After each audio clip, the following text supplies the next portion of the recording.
Aujourd'hui, on va s'attaquer à Chicago, une ville sur laquelle on entend tout et son contraire. L'idée, c'est d'aller voir ce qui se cache vraiment derrière les gros titres et de démêler le vrai du faux. Voilà l'image qui lui colle à la peau. Un trou à ras du tiers-monde ravagé par le crime. Des mots très forts, très violents, qui ont forgé l'opinion de millions de personnes.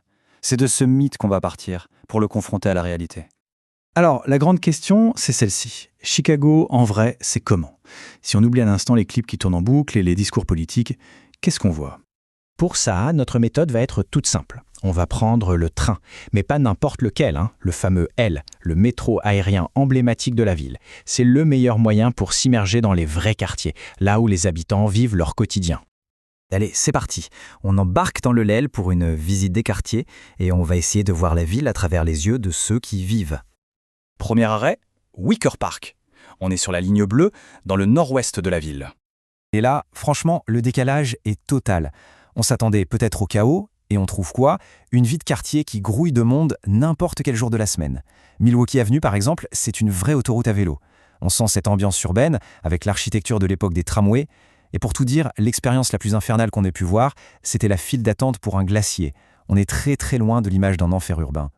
Et qu'est-ce qui permet toute cette animation? Eh bien, en grande partie, l'infrastructure. Il faut savoir que la ligne bleue, elle fonctionne 24 heures sur 24, 7 jours sur 7. C'est quelque chose d'extrêmement rare aux États-Unis, et ça change complètement la vie d'un quartier. Bon, on s'éloigne un peu du centre maintenant. Direction un quartier du Far North Side, pour voir si l'influence du train se fait encore sentir aussi loin.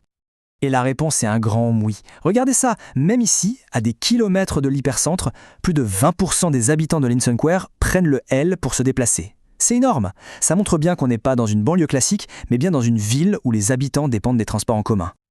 Ok, pour avoir une vision vraiment complète, il faut absolument changer de décor. On met le cap sur le South Side. Bronzeville, c'était vraiment un quartier passionnant. Il incarne toute la complexité de Chicago. D'un côté, on voit des investissements clairs, des logements neufs qui sortent de terre, des pistes cyclables protégées en pleine construction. Et juste à côté, on a ces magnifiques manoirs historiques sur Martin Luther King Drive, et aussi des terrains encore en friche. C'est ce mélange entre passé et futur qui est frappant, la preuve d'une ville qui se transforme, bien loin d'une image figée de déclin. Bon, on a vu ce qui se passe sur le terrain. Mais la question c'est comment tout ça est possible? Qu'est-ce qui fait tourner la machine?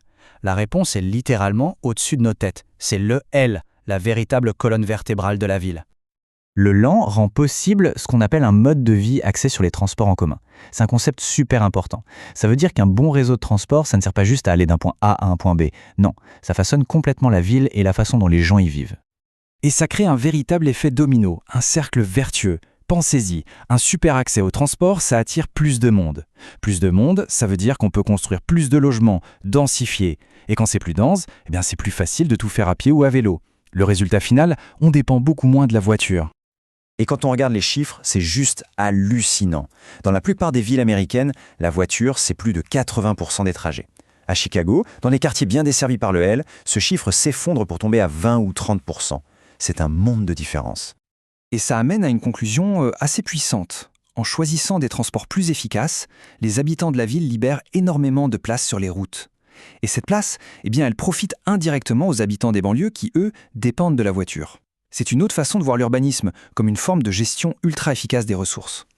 Alors, après tout ça, il est temps de boucler la boucle. On est parti d'une perception, on a observé une réalité, mettons-les maintenant face à face. Et ce face-à-face, c'est presque comique. Le mythe nous parle de crimes et de dangers. La réalité sur le terrain, des touristes qui prennent des selfies. Le mythe nous vend le chaos. La réalité, des gens qui font la queue pour manger des crêpes. Le mythe crie au désordre. La réalité, des scènes de vie urbaine tout à fait banales. Le décalage est total. Alors, la question qui tue. Si la réalité est à ce point différente, comment se fait-il que le mythe soit aussi tenace? Et la réponse est sans doute là. Notre perception d'un lieu est bien souvent plus influencée par des vidéos virales et des titres chocs que par la réalité du quotidien qui est forcément bien plus nuancée. C'est peut-être ça la vraie leçon de ce voyage à Chicago, l'importance de toujours regarder ce qu'il y a derrière les apparences.